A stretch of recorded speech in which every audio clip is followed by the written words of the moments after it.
Hi, welcome to Roy's Book Reviews. Today I am going to discuss The Nickel Boys by Colson Whitehead.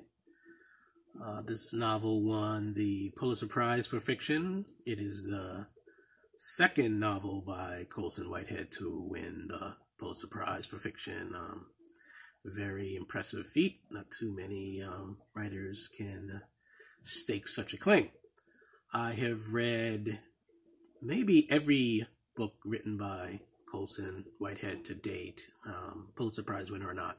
I'm not 100% certain of that. Maybe I missed one. But in general, I'm a fan of his, and definitely a fan of The Nickel Boys, which vaulted to the top of the pile as, I would say, my favorite Colson Whitehead book. It is based on the true story of the Dozier School for Boys, a now closed juvenile reform school in the Florida Panhandle, where former students have told stories of beatings and sexual abuse, and where investigators have found dozens of unmarked graves. At the start of The Nickel Boys, we are introduced to a man we'd learned spent a portion of his youth in a reform school that made no attempt at reforming or educating. The Nickel Academy was a brutal place for young white men to wind up, and for young dispensable black men, it was pure hell. Especially when the black kid is a conscientious, diligent, dutiful son and model student planning to attend college. The last type of person who should end up in a reform school. But when he hitches a ride in the wrong car, one that has been stolen, Elwood is considered to be an accessory to the crime, and his promising future is derailed. Memories of Nickel haunt the men who serve time there, and buried along with secrets are bones that once held up the bodies of those who failed to walk out at the end of their internment. In the Jim Crow South, black people had very few rights in a society that invited cruelties against them. As bad as it is on the outside, black boys in a place like Nickel, most of them lacking in concerned family members waiting at home for them, can be tortured to death and made to vanish without a trace. Those who make it out are mostly broken men. But there are certain individuals who remain free of subjugation even while imprisoned. And once release from bondage is achieved, such men are not only survive, but they thrive. No matter that they are forever scarred, because a place like Nickel always leaves its marks.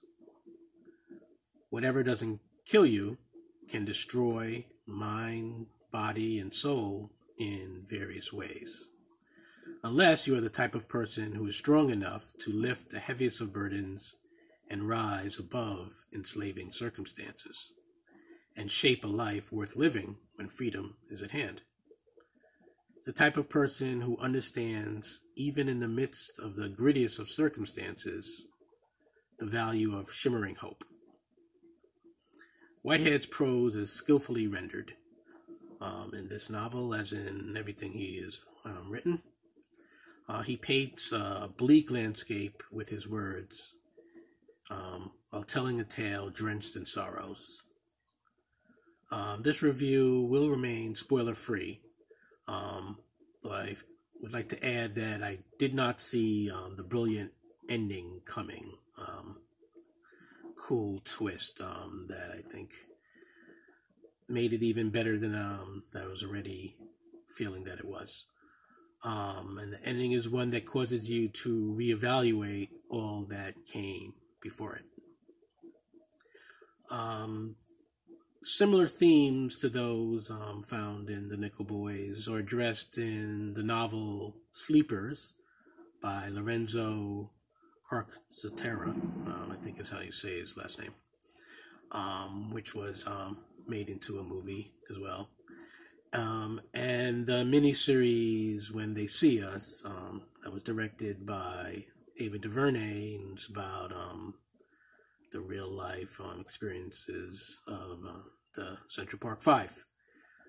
So if you enjoyed the Nickel Boys as much as I did, but you have not read Sleepers yet, or if you've not seen When They See Us, then you may want to check them out if you find the themes of basically someone escaping a hellish experience against all odds, and then, once free, finding a way to, maybe it's get revenge, maybe it's to get payback, or maybe something else in mind.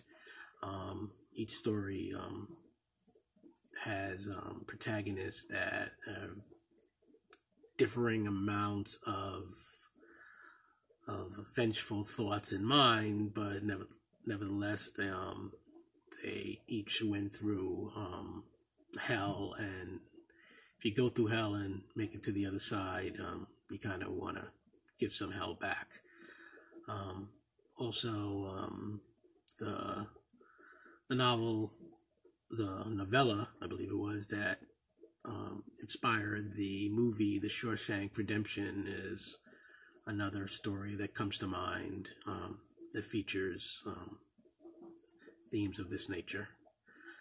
And another famous story addressing this kind of themes that I happen to be currently reading is the one and only The Count of Monte Cristo.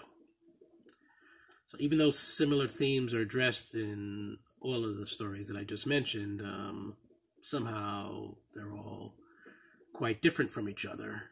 Because it's amazing how writers can tell, in essence, the same story in many significantly different ways. That's the great thing about art. No one is necessarily reinventing the wheel or telling us something that we've never heard before, and yet the great ones make us experience it as if it's for the very first time. Colson Whitehead is definitely one of the great ones, which is why they keep giving him all of the awards, and it's why I will continue to read his books as long as he keeps writing and publishing them. That's pretty much everything I have to say about this wonderful novel, The Nickel Boys. I received it as a gift for Father's Day last year from my wife, and I am quite grateful for the gift. And now my gift to you is this review. Until the next time, happy reading.